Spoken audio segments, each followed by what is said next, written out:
Kung ating makikita, ang ating mundo ay sobrang napakasama.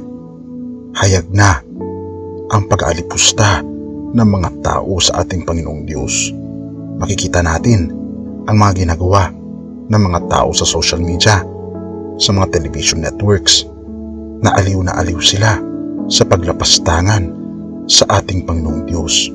Ngunit ang nakakalungkot nito, mga kaibigan, hindi nila kasi alam na totoo ang Diyos at hindi rin nila alam ang trahedya na sila ay wala sa piling ng ating Panginoong Diyos. Sa buong banal na kasulatan, makikita natin ang isang tema: si Jesus at ang mga apostol ay paulit-ulit na nagbabala na sa mga huling araw ay magaganap ang isang panlilinglang sa relihiyon na humahantong sa ikalawang pagdating ng ating Panginoong Hesukristo. Ang relihiyon ng mundo. Ito ang relihiyon ni Satanas. Mateo 24 verse 24, sapagkat may lilitaw ng mga huwad na Kristo at mga huwad na propeta. Magpapakita sila ng mga kamanghamanghang himala at mga kababalaghan upang iligaw kung maaari maging ang mga hinirang ng Diyos. At Apokalipsis 12 verse 9, at inihagis ang malaking dragon, ang matandang ahas, ang tinatawag na Diablo at Satanas, ang dumadaya sa buong sanlibutan. Siya ay inihagis sa lupa at ang kanyang mga anghel ay inihagis na kasama niya. Apokalipsis 13 verse 14, at nadadaya niya ang mga nananahan sa lupa dahil sa mga tanda na sa kanyang ipinagkaloob na magawa sa paningin ng hayop, na sinasabi sa mga nananahan sa lupa na dapat silang gumawa ng isang larawan ng hayop na mayroon ng sugat ng tabak at nabuhay. Kaibigan, ito ang ating mundo ngayon. Ang ating mundo ay nalinlang ni Satanas. Kaya naman, ano ang binabanggit ng ating Panginoong Hesus sa mga tao noong panahon na siya ay nandito sa lupa, at ito rin ang kanyang babala sa mga tao sa huling kapanahunan? Bakit? Bakit ganun na lamang ang pagbibigay ng babala ng ating Panginoong Diyos sa atin? Ang rason ay dahil tayo ay nasa huling kapanahunan na. Tayo, mga kaibigan, ay malapit na sa katapusan ng ating mundo, na kung saan may hahayag na, mga kaibigan, ang pag-worship sa mga antikristo. Ito ang pag-worship sa buong mundo. Ano bang ibig sabihin ng worship, mga kaibigan? Ito ang isang bagay na nagbibigay puri sa ating Panginoong Diyos. Ngunit kung hindi natin binibigyan ng puri ang ating Panginoong Diyos, tayo ay nasa mundo. Tayo ay nasa piling ni Satanas. Lahat tayo ay biktima ng kasalanan, na kahit na nananalangin tayo, na kahit na tayo ay nagbibigay ng ikapu at offering, na kahit na tayo ay nagpa-fasting, tayo ay hindi tinitigilan ng demonyo, dahil alam niya na maikli na lamang ang kanyang oras dito sa mundo, kaya doble ang kanyang trabaho upang tayo ay kanyang mahila palayo sa piling ng ating Panginoon.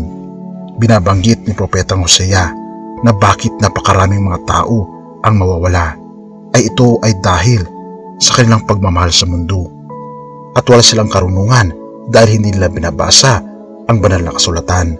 Hindi sila naniniwala patungkol sa mga bagay na nakasulat dito, at allergic sila na pag-usapan ang patungkol sa mga pangako at mga babala ng ating Panginoong Diyos.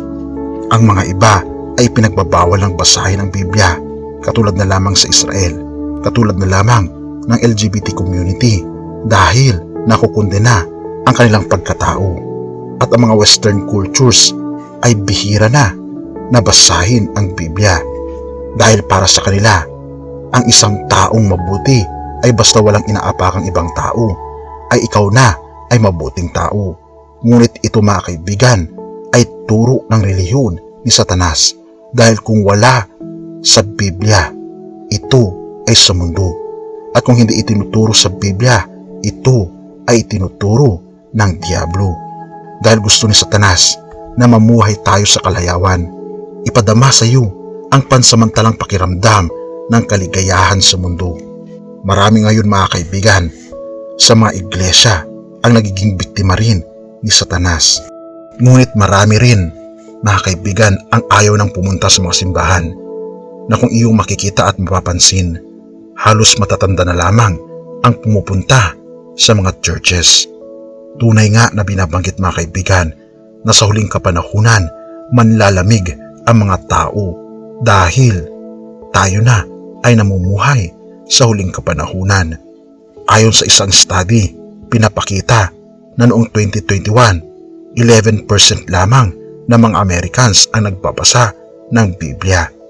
Kung ating mapansin maging sa Pilipinas mga kaibigan, ay wala pang 20% ng mga tao ay nagbabasa ng Biblia. At ang laging nagbabasa ng Biblia ay yung mga taong nag-edad 70 years old pataas. Ngunit kung ating mapapansin, bihira na lamang ang nakakaabot ng 70. Kaya ang mga tao ay namamatay nang hindi pa nababasa ang Biblia. Ito ay sobrang nakakaawang katotohanan na ating natunghayan kaibigan. Ito ang layunin ni Satanas. Ang kontrolin ang mga utak ng mga tao sa pamamagitan ng social media, sa pamamagitan ng masarap na mga bisyo at ganoon din sa mga tugtugin na nagbibigay aliw sa mga tao. Ipinapakita ni Satanas na masarap mamuhay sa lupang ito. Ngunit ito mga kaibigan ay isang trap. Ang trap mga kaibigan na tayo ay papunta sa impyerno. Tayo ay itinali at iginapos ni Satanas sa pamamagitan ng ating mga kasalanan. At napakaraming mga teori patungkol sa mga bagay na sumisira mga kaibigan sa banal na kasulatan. Isa na rin dito mga kaibigan ang mga teori patungkol sa mga aliens na sila raw ang pag-asa ng ating mundo at dinidiscourage ng mundo na mayroong Diyos na babalik at kukunin ang kanyang mga anak. Mga kaibigan, tayo na ay nasa huling kapanahunan. Nagkakaisa na ang buong mundo upang kalabanin ang ating Panginoong Diyos. Nagkakaisa ang lahat ng mga leaders sa buong mundo upang buuin ang one world religion. Mapapansin natin ito mga kaibigan sa mga balita at napakaraming mga bilateral meetings. Ipinagkakaisa nila ang leadership ng mundo at magkaroon ng isang sistema na layunin na kontrolin tayo at ilayo tayo sa presensya ng ating Panginoong Diyos. Ngunit hindi sila magtatagumpay dahil ang ating Panginoong Diyos, siya na mismo ang unang nagtagumpay sa krus at kailanman ay hindi na siya matatalo. Kaibigan, talo na si Satanas. Nais ng ating Panginoon na pumanig tayo sa Kanya at tayo ay mamuhay ng mapayapa na kahit na anuman ang mangyari sa mundong ito, na kahit na napakaraming mga bagay na mangyayari at nakakatakot na pangyayari na gagawin sa atin mga kaibigan, lagi nating alalahanin ang ating Panginoon ay hindi Kanya papabayaan at nais Niya na magpasakop ka sa Kanya at iwanan ang iyong kasalanan. Purihin ang ating Panginoong Diyos at salamat kaibigan sa iyong panunood.